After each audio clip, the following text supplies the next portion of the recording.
I'm joined by Stan. Good morning, Stan. Good morning. Hi. How are you? I'm fantastic. Good to You're see you. Day 3. Day 3 of SMTconnect here in Nuremberg. I know, it's gone so quickly and it feels like everyone's just so pleased to be back in the room. It is, and there's already a lot of people here today, and so I'm excited to go back to our booth and visit with folks after we finish today. And so what's been the general feedback in terms of the consensus, in terms of visitors and customers? What's your take on it so far? The sense that we have is people are checking in again. What's happening, what's new, reconnecting some old relationships and acquaintances. And so there's a lot of social visiting, there's a lot of updates, there's a lot of sharing of updates and insights. And I think it's going to take a minute before we get back to probably what was an older trade show energy prior to all of this. And so in terms of the conversations that you're having in terms of that gap that people are seeing at the moment, in terms of looking around at the industry and looking at its growth and how we go to next steps, in terms of that investment in the future, where would you see yourself going in that direction? The funny thing is that even though the pandemic and isolation and lack of travel has definitely impacted a lot of circumstances, such as events and trade shows, what we're seeing is that in a lot of cases the innovation has continued. And so innovation finds a way.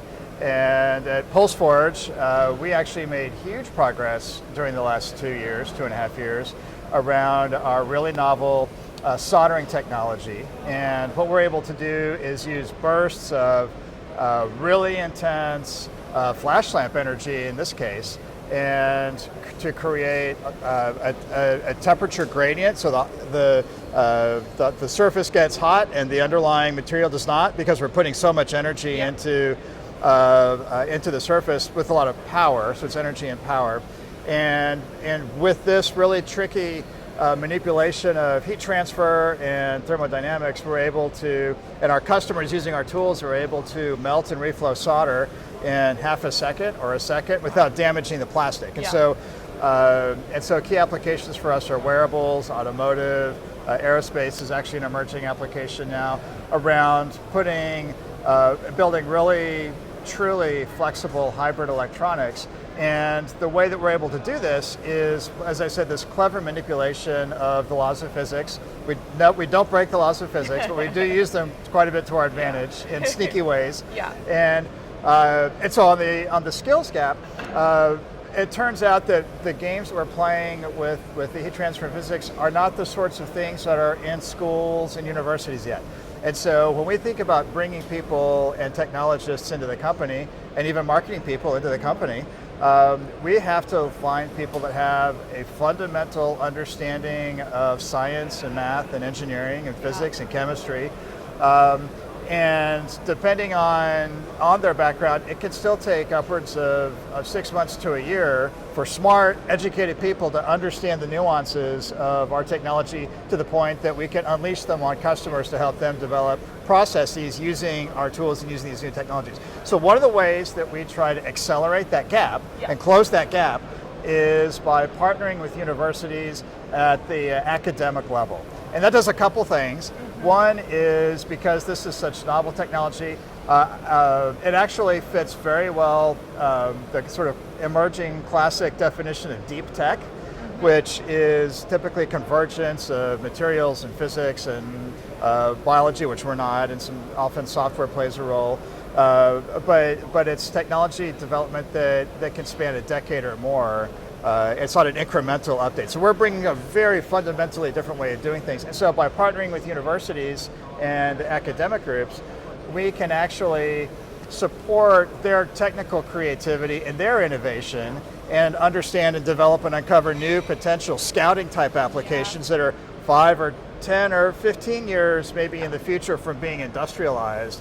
And then we can monitor those across our network of technical science, physics innovators and decide when we want to bring those in and take those the last few years to get into market. And so it handles that technical creativity piece, but then also it starts to build a competency on the technical staff.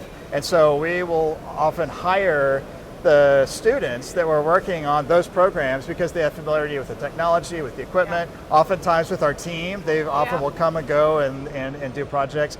And so that is a great way for us to shorten that gap and bring them in immediately into the commercial force. And as we know, we're all talking about the gap at the moment.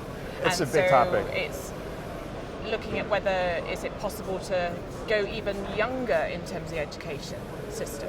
Is it worth kind of getting kids at the point when they're choosing their next steps, and let's be honest, they don't know what they want to be. They don't know. They need role models. They need social media. They need to know where they want to be, what's exciting. Exactly. What's new. So one of the other things that I do is, so we're based in Austin, Texas, in the U.S., of course. Fantastic. Austin is really terrific. I'm going to do my Chamber of Commerce plug for Austin. We love it.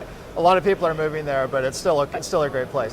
But I'm also the chair of the industrial advisory group for the STEM programs at one of the local high schools. And so we meet throughout the year, not often, but about a few times a semester, kind of spacing, to talk about what the students are going through and what their curriculum looks like. And the teaching staff is really, really receptive to taking sort of real world outside input of what are key topics. And as part of that, it's really an awareness, exactly like what you were saying, Karen. It's really an awareness. And so we'll have groups of students come through our facility and let them see that the physics and the science and the simple chemistry that is in the textbook for them, just a simple oxidation reduction chemistry circumstance, actually is important in real life. And it's important for the conductive inks that we make. That's also very important, as we know, for soldering and for the SMT space. So they can start to relate and see that there is relevancy to this, and to get them aware that, there may be something interesting for them. Now, the tricky part is that on the innovation side, the jobs that they wind up getting on the technology side probably don't exist yet for them, right? Because there's so much motion on the innovation side. The work that we're doing right now, when we hire people onto our new SMT soldering team, this didn't exist 2 years ago. So it wasn't something that we could have coached it, but it comes back to the fundamentals and bringing students that awareness. And I suppose as this is, fast-paced, evolving, for others, and not just yourself, coming on board, because obviously there's a gap everywhere.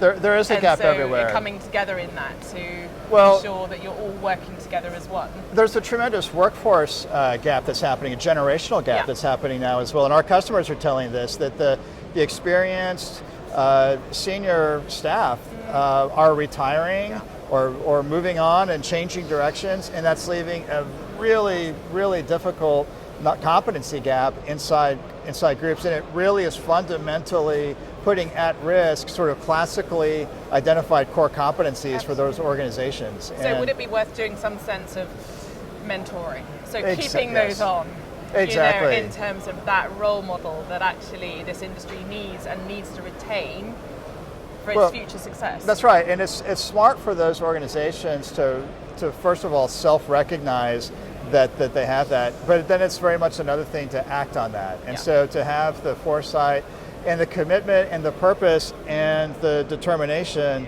to actively try to bridge that gap and to bring in new skills and new individuals. And then we come into, and this is another great opportunity to talk about diversity, of all kinds of diversity, diversity in race or gender, diversity in world origins, global origins. So there's a tremendous opportunity around that as well too.